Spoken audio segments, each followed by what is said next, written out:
ॐ भूर्भुवः स्वः तत्सवितुर्वरेण्यं भर्गो देवस्य धीमहि धियो यो नः प्रचोदयात्। बोले परम पूज्य गुरुदेव की जय।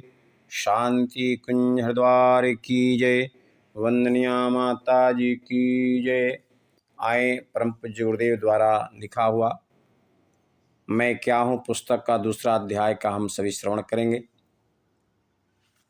शांत चित्त होकर, दत्त चित्त होकर यदि इस पुस्तक के हर बारीकियों को हम सभी श्रवण चिंतन मनन करें तो हमारा जीवन बदल सकता है। गुरुदेव ने बड़ी साधना के बाद में इस पुस्तक को लिखा। आए हम सब द्वितीय अध्याय में प्रवेश करें। नायमात्मा प्रवचनेन लभ्यो न मेधया न बहुश्रुतेन। शास्त्र कहता है कि आत्मा प्रवचन से न प्राप्त होगा, बुद्धि न सुनने से ही प्राप्त किया जा सकता है। प्रथम अध्याय को समझ लेने के बाद तुम्हें इच्छा हुई होगी कि उस आत्मा का दर्शन करना चाहिए जिसे देख लेने के बाद और कुछ देखना बाकी नहीं रह जाता। पिछले अध्याय में हम लोगों ने आत्मा के बारे में सुना था। आत्मा है क्या चीज जिसे प्राप्त कर लेने के बाद दुनिया के कोई वस्तु दुर्लभ नहीं रह जाती। आत्मा कामधेनु की तरह जो इच्छाएं होती है पूर्ण हो जाता है, जो जान जाता है, आत्मज्ञान जिनको हो जाता है। अब इस अध्याय में हम सभी श्रवण करें और बारीकियों से अध्ययन करने का प्रयास करें। यह इच्छा स्वाभाविक है।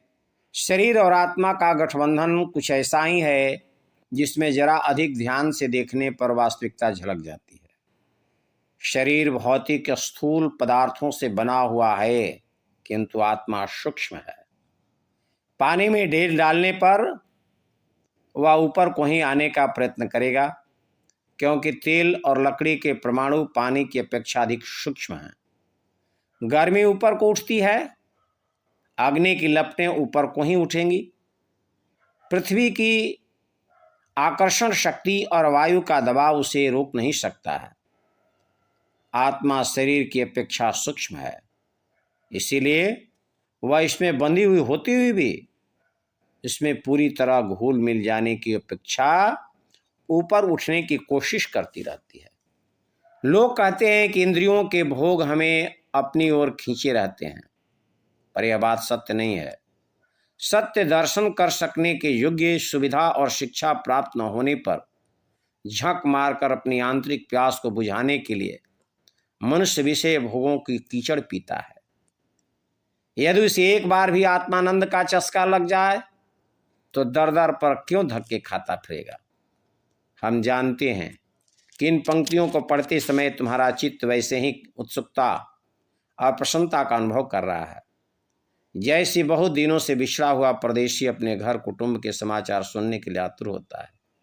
यह एक मजबूत प्रमाण है जिससे सिद्ध होता है कि मनुष्य की आंतरिक इच्छा आत्मस्वरूप देखने की बनी रहती है। शरीर में रहता हुआ भी वह उसमें घुल मिल नहीं सकता, वरन उचक उचक कर अपनी खोई हुई किसी चीज को तलाश करता है। बस वह स्थान जहां भटकता है यही है। उसे यह याद नहीं आता कि मैं क्या चीज ढूंढ रहा हूं, मेरा कुछ खो गया है, इसका अनुभव रहता है। खोई हुई वस्तु के अभाव में दुख पाता है, किंतु माया जाल के पर्दे से छिपे हुए चीज को नहीं जान पाता। चित्त बड़ा चंचल है, घड़ी भर भी एक जगह नहीं ठहरता। इसकी सब लोग शिकायत करते हैं, परंतु कारण नहीं जानते कि मन इतना चंचल क्यों हो जाता है। कस्तूरी मृग कोई अद्भुत गंध पाता है और उसके पास पहुंचने के लिए दिन रात चारों ओर दौड़ता रहता है, क्षण भर भी उसे विश्राम नहीं मिलता। यही हाल मन का है। यदि वह समझ जाए कि कस्तूरी मेरी नाभि में रखी हुई है तो वह कितना आनंद प्राप्त कर सके और सारी चंचलता भूल जाए। आत्मदर्शन का मतलब अपनी सत्ता शरीर और साधनों का ठीक ठीक स्वरूप मानस पटल पर इतनी गहराई के साथ अंकित कर लेना है कि वह दिन भर जीवन में कभी भी भुलाया न जा सकते। तोता रटंत विद्या में तुम बहुत प्रवीण हो जा सकते हो। इस पुस्तक में जितना कुछ लिखा है उससे 10 गुना ज्ञान तुम सुना सकते हो, बड़े बड़े तर्क उपस्थित कर सकते हो, शास्त्रीय बारीकियां निकाल सकते हो, परंतु यह बातें आत्म मंदिर के फाटक तक ही रह जाती है। उससे आगे इतनी गति नहीं है। रट्टू तोटा पंडित नहीं बन सकता। शास्त्र ने स्पष्ट कर दिया है कि आत्मा उपदेश, बुद्धि या बहुत सुनने से प्राप्त नहीं हो सकता। अब तक तुम इतना सुन चुके हो कि जितना अधिकारी वेद के कारण आम लोगों को भ्रम में डाल देता है। आज हम तुम्हारे साथ कोई बहस करने उपस्थित नहीं हुए हैं। यदि तुम्हें यह विषय रुचिकर हो और आत्मदर्शन की लालसा हो तो हमारे साथ चले आओ, अन्यथा अपना मूल्यवान समय नष्ट मत करो। आत्मदर्शन की सीढ़ियों पर चढ़ने से पहले सर्वप्रथम समतल भूमि पर पहुंचना होगा। जहां आज तुम भटक रहे हो वहां से लौट आओ और अपने उसी भूमि पर स्थित हो जाओ जिसे प्रवेश द्वार कहते हैं। मान लो कि तुमने अपने अन्य सब ज्ञानों को भुला दिया है और नए सिरे से किसी पाठशाला में भर्ती होकर क ख ग सीख रहे हो। इसमें अपमान मत समझो। तुम्हारा अब तक का ज्ञान झूठा नहीं है। तुम उर्दू खूब पढ़ते हो और यदि हिंदी द्वारा भी लाभ प्राप्त करना चाहते हो तो एकदम उसका दर्शन शास्त्र नहीं पढ़ने लगोगे, वरन वर्णमाला ही से प्रारंभ करोगे।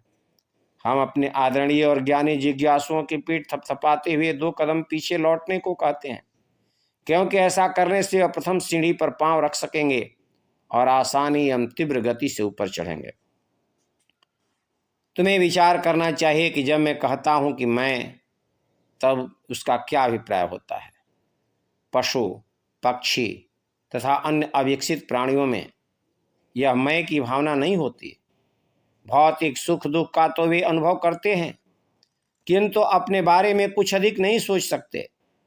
गधा नहीं जानता कि मुझ पर किस कारण बोझ लादा जाता है।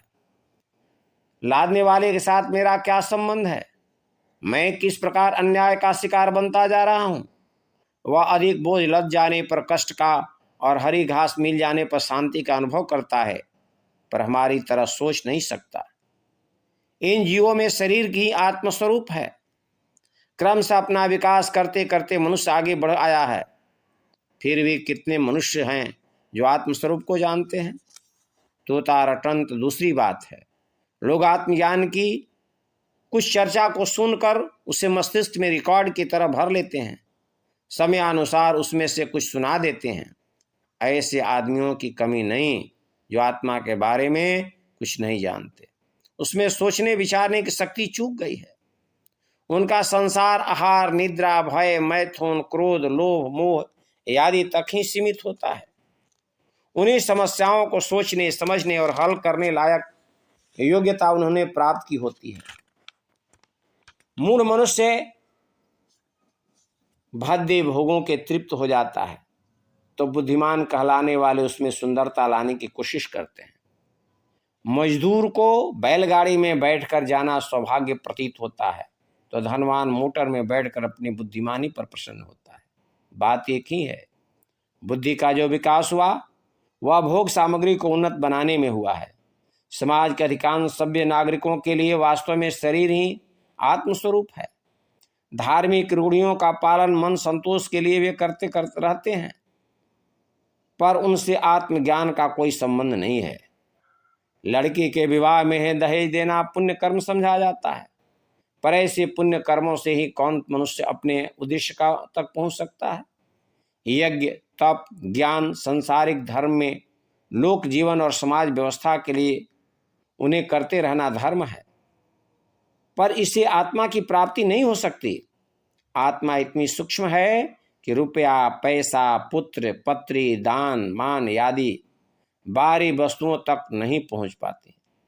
फिर इसके द्वारा उसकी प्राप्ति कैसे हो सकती है। आत्मा के पास तक पहुंचने के लिए साधन जो हमारे पास मौजूद हैं वह है चित्त, अंतःकरण, मन, बुद्धि आदि ही है। आत्मदर्शन की साधना उन्हीं के द्वारा हो सकती है।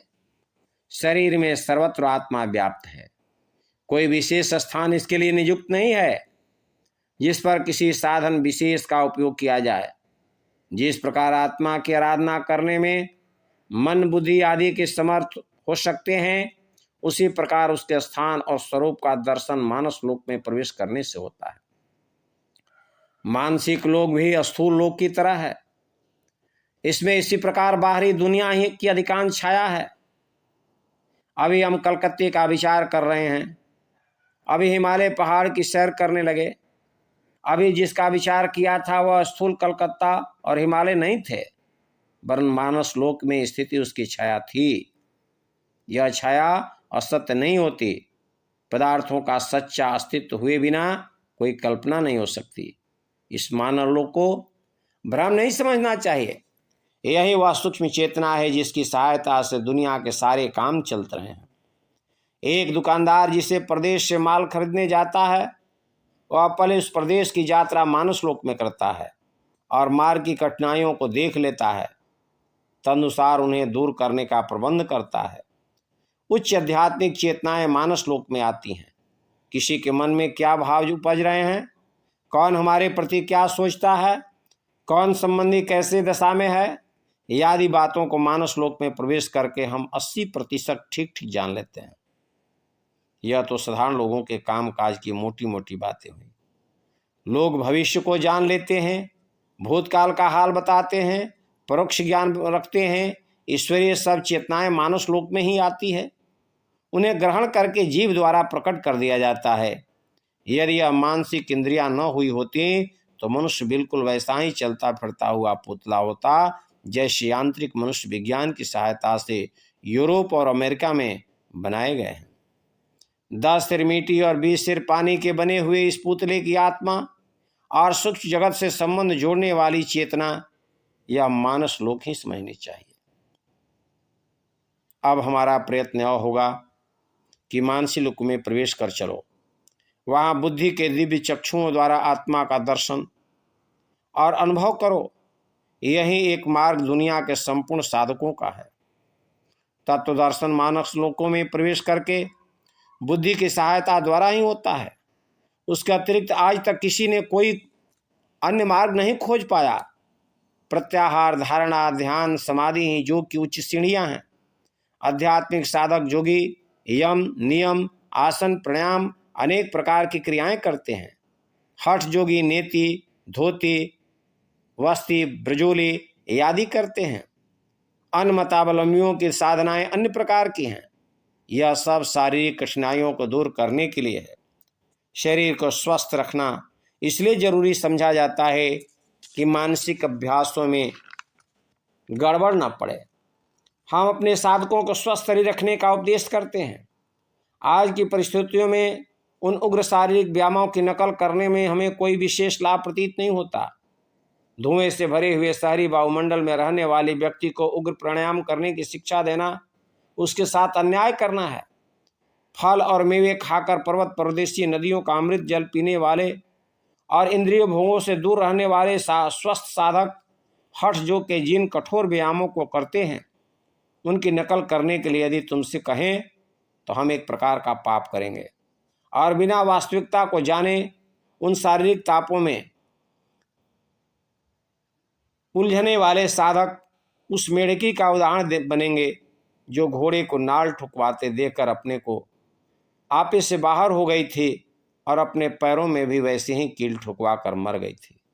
स्वस्थ रहने के लिए साधारण नियमों को सब लोग जानते हैं, उन्हें कठोरतापूर्वक पालन करना चाहिए। यदि कोई रोग हो तो उसे किसी कुशल चिकित्सक से इलाज कराना चाहिए। इस संबंध में एक स्वतंत्र पुस्तक हम भी प्रकाशित करेंगे, पर इस साधना के लिए किसी ऐसी शारीरिक योग्यता की आवश्यकता नहीं है जिसका साधन चिरकाल में पूरा हो सकता है। स्वस्थ रहो, प्रसन्न रहो, बस इतना ही काफ़ी है। चलें अच्छा अब साधना की तरफ। अच्छा चलो अब साधना की ओर हम सब चलें। किसी एकांत स्थान की तलाश करो। बड़ा कीमती तत्व है जिसे हमें ध्यान से सुनना चाहिए। गुरुदेव कहते हैं कि अब चलो साधना की ओर चलें हम सभी।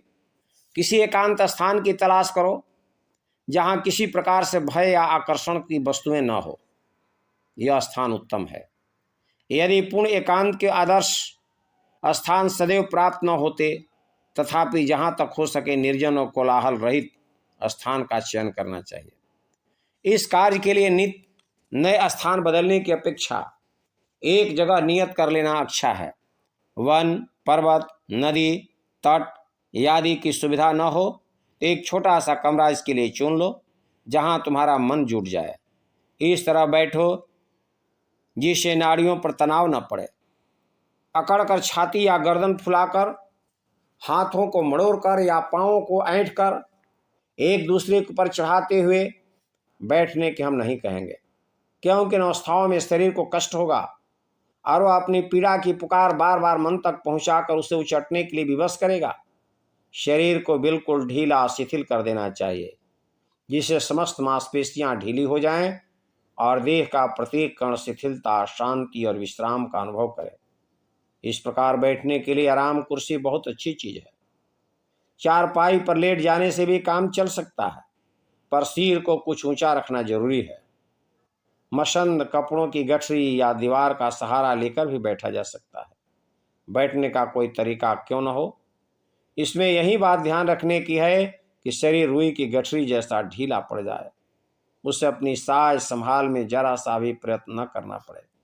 इस दशा में यदि समाधि चेतना आने लगे तब शरीर के इधर उधर लुढ़कने पड़ने का भय न रहे। इस प्रकार बैठकर कुछ शरीर को विश्राम और मन को शांति का अनुभव करने दो। प्रारंभिक समय में यह अभ्यास विशेष प्रयत्न के साथ करना पड़ता है। पीछे अभ्यास बढ़ जाने पर तो साधक जब चाहे तब शांति का अनुभव कर लेता है, चाहे वह कहीं भी और किसी भी दशा में क्यों न हो।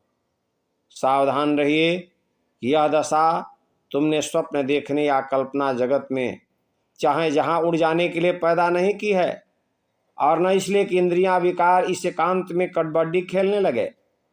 ध्यान रखिए, अपनी इस ध्यानावस्था को भी काबू में रखना और इच्छानुवर्ती बनाना है। यह अवस्था इच्छापूर्वक किसी निश्चित कार्य पर लगने के लिए पैदा की गई है। आगे चलकर यह ध्यानावस्था चेतना का एक अंग बन जाती है और फिर सदैव स्वयमेव जनी रहती है। तब उसे ध्यान द्वारा उत्पन्न नहीं करना पड़ता, वरन भय, दुख, क्लेश, आशंका, चिंता आदि के समय में बिना यत्न के ही वह जाग पड़ती है और साधक अनायास ही उन दुख क्लेशों से बच जाता है। हाँ, तो उपरोक्त ध्यानावस्था में होकर अपने संपूर्ण विचारों को मैं के ऊपर इकट्ठा करो। किसी बाहरी वस्तु या किसी आदमी के संबंध में बिल्कुल विचार मत करो। भावना करनी चाहिए कि मेरी आत्मा यथार्थ में एक स्वतंत्र पदार्थ है। वह अनंत बल वाला, अविनाशी और अखंड है। वह एक सूर्य है जिसके इर्द गिर्द हमारा संसार बराबर घूम रहा है। जैसे सूर्य के चारों नक्षत्र आदि घूमते हैं, अपने को केंद्र मानना चाहिए और सूर्य जैसा प्रकाशमान इस भावना को बराबर लगातार अपने मानसलोक में प्रयत्न की कल्पना और रचना शक्ति के सहारे मानसलोक के आकाश में अपनी आत्मा को सूर्य रूप में मानते हुए केंद्र की तरह स्थित हो जाओ और आत्मा से अतिरिक्त अन्य सब चीजों को नक्षत्र तुल्य घूमती हुई देखो। वे तुमसे बंधी हुई हैं, मैं उनसे बंधा नहीं हूं। अपनी शक्ति से मैं उनका संचालन कर रहा हूं, फिर भी ये वस्तुएं मेरी या मैं नहीं हूं। लगातार परिश्रम के बाद कुछ दिनों में यह चेतना दृढ़ हो जाएगी। वह भावना झूठी या काल्पनिक नहीं है। विश्व का हर एक जड़ चेतन परमाणु बराबर घूम रहा है। सूर्य के आसपास पृथ्वी आदि ग्रह घूमते हैं और समस्त मंडल एक अदृश्य चेतना की परिक्रमा करता है। हृदयगत चेतना के कारण रक्त हमारे शरीर की परिक्रमा करता है। शब्द, शक्ति, विचार या अन्य प्रकार के भौतिक वस्तुओं का धर्म परिक्रमा करते हुए आगे बढ़ना है। हमारे आसपास की प्रकृति का यह स्वाभाविक धर्म अपना काम कर रहा है। हमसे भी जिन परमाणुओं का काम पड़ेगा वह स्वभावतः हमारी परिक्रमा करेंगे, क्योंकि हम चेतना के केंद्र हैं। इस बिल्कुल स्वाभाविक चेतना को भली भांति हृदयंगम कर लेने से तुम्हें अपने अंदर एक विचित्र परिवर्तन मालूम पड़ेगा। ऐसा अनुभव प्रतीत होगा कि मैं चेतना का केंद्र हूँ और मेरा संसार, मुझसे संबंधित समस्त भौतिक पदार्थ मेरे इर्द गिर्द घूमते रहते हैं। मकान, कपड़े, जेवर, धन दौलत आदि मुझसे संबंधित है, पर वह मुझ में व्याप्त नहीं, बिल्कुल अलग है। अपने को चेतना का केंद्र समझने वाला अपने को माया से संबंधित मानता है, पर पानी में पड़े हुए कमल के पत्ते की तरह कुछ ऊंचा उठता रहता है, उसमें डूब नहीं जाता। जो अपने को तुच्छ, अशक्त और बंधे हुए जीव की अपेक्षा चेतन सत्ता और प्रकाश केंद्र स्वीकार करता है, तो उसे उसी के अनुसार परिधान भी मिलते हैं। बच्चा जब बड़ा हो जाता है तो उसके छोटे कपड़े उतार दिए जाते हैं। अपने को हीन, नीच और शरीर अभिमानी तुच्छ जीव जब तक समझते हैं तब तक उसी के लायक कपड़े मिलेंगे। लालच, भोगेच्छा, कामेच्छा, चटुकारिता, स्वार्थपरता आदि गुण तुम्हें पहनने पड़ेंगे, पर जब अपने स्वरूप को महानतम अनुभव करोगे तब यह कपड़े निरर्थक हो जाएंगे। छोटा बच्चा कपड़े पर टट्टी कर देने में कुछ बुराई नहीं समझता, किंतु बड़ा होने पर वह ऐसा करने में घृणा करता है। कदाचित बीमारी की दशा में वैसा कर भी बैठे तो अपने को बड़ा धिक्कारता है और शर्मिंदा होता है। नीच विचार, हीन भावनाएं, पाश्विक इच्छाएं और क्षुद्र स्वार्थपरता ऐसे ही गुण हैं जिन्हें देखकर आत्मचेतना में विकसित हुआ मनुष्य घृणा करता है।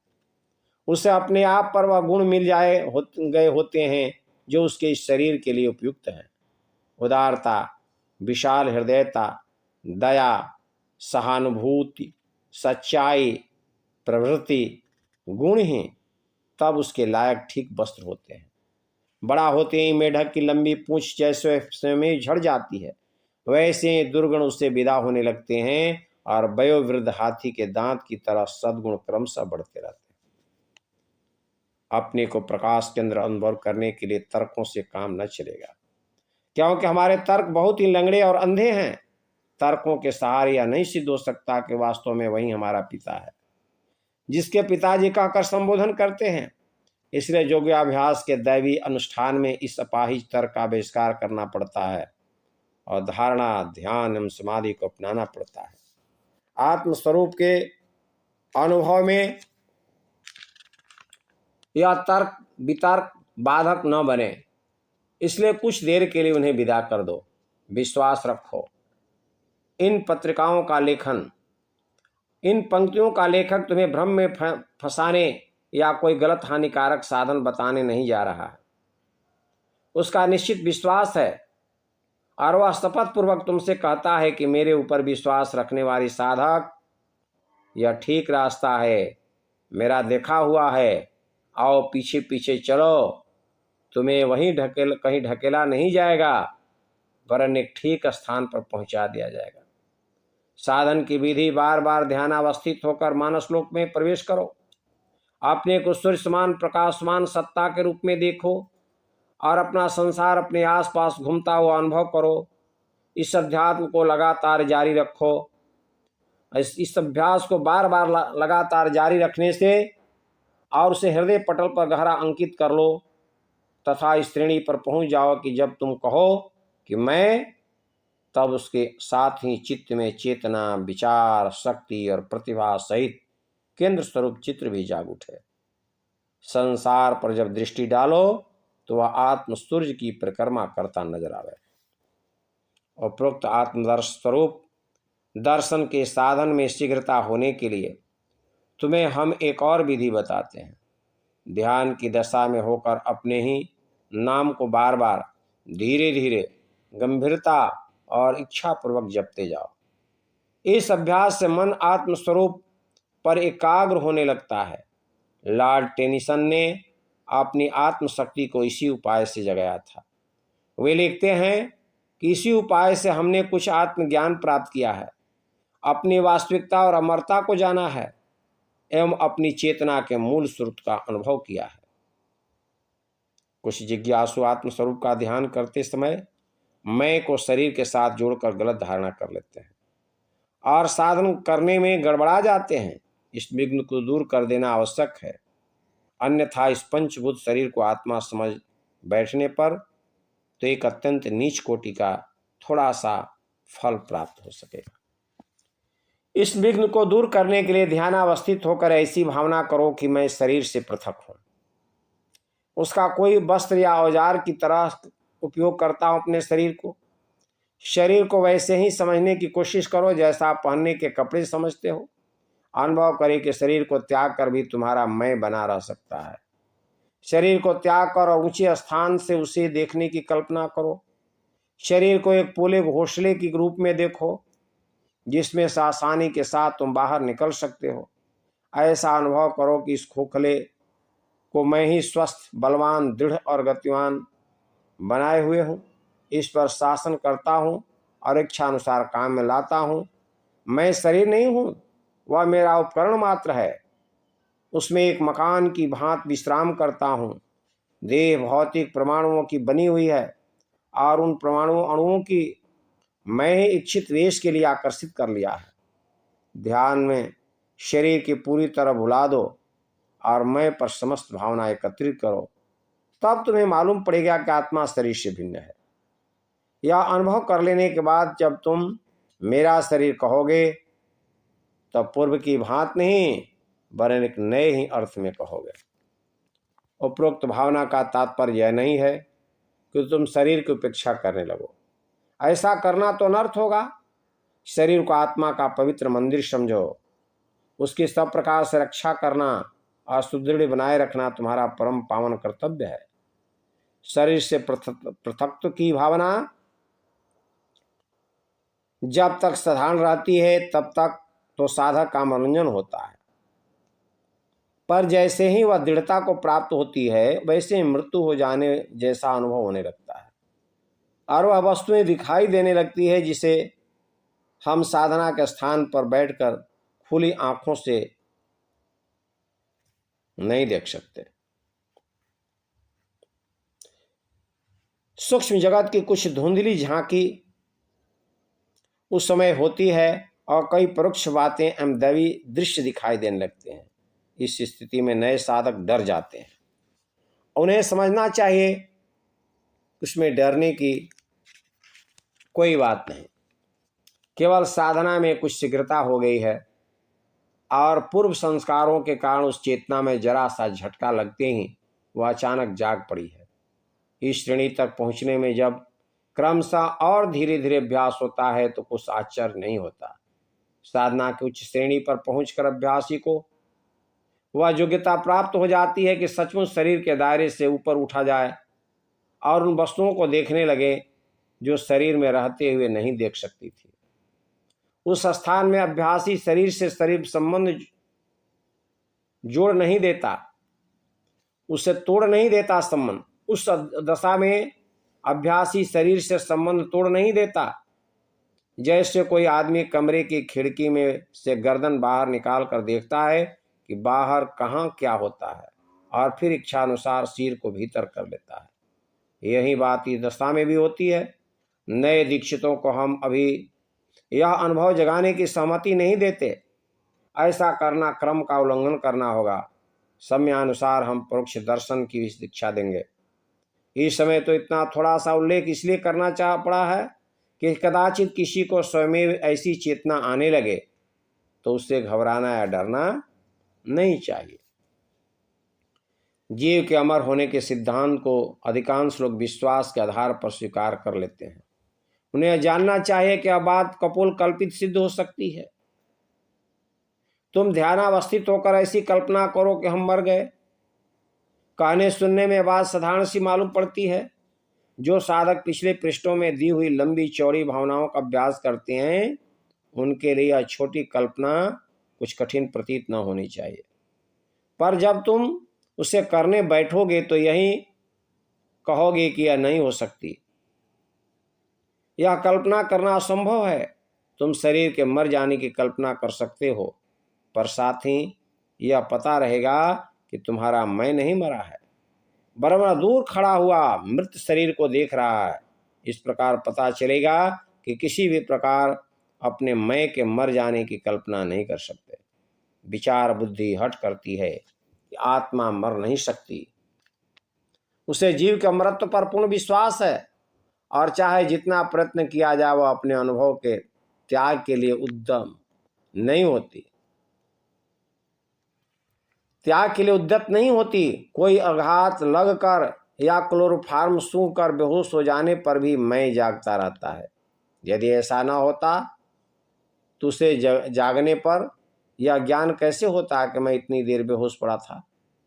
बेहोशी और निद्रा की कल्पना हो सकती है, पर जब मैं की मृत्यु का प्रश्न आता है तो चारों ओर अस्वीकृत की ही प्रतिध्वनि सुनाई पड़ती है। कितने हर्ष की बात है कि अपने अमर और अखंड होने का प्रमाण अपने ही अंदर दृढ़तापूर्वक धारण किए हुए, अपने को अमर, अखंड, अविनाशी और भौतिक संवेदनाओं से परे समझना आत्मस्वरूप दर्शन का आवश्यक अंग है। उसकी अनुभूति हुए बिना सच्चा आत्मविश्वास नहीं होता और जीव बराबर अपनी चीर सेविता तुच्छता की भूमिका में फिसल पड़ता है, जिसने अभ्यास का सारा प्रयत्न गूढ़ गोबर हो जाता है। इसलिए एकाग्रता पूर्वक अच्छी तरह अनुभव करो मैं अविनाशी हूँ।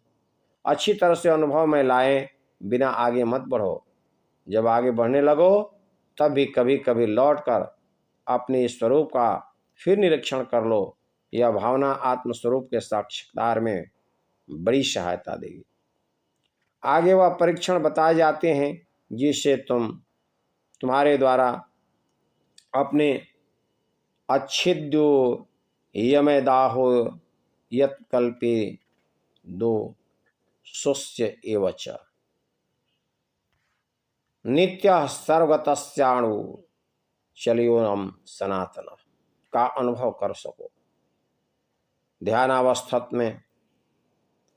ध्यानावस्था में आत्मस्वरूप को देह से अलग करो और क्रमशः उसे आकाश, हवा, अग्नि, पानी, पृथ्वी की परीक्षा में से निकलते हुए देखो। कल्पना करो कि मेरी देह की बाधा हट गई है और अब मैं स्वतंत्र हो गया हूँ। अब तुम आकाश में इच्छापूर्वक ऊंचे नीचे पखेरुओं की तरह जहाँ चाहे उड़ सकते हो।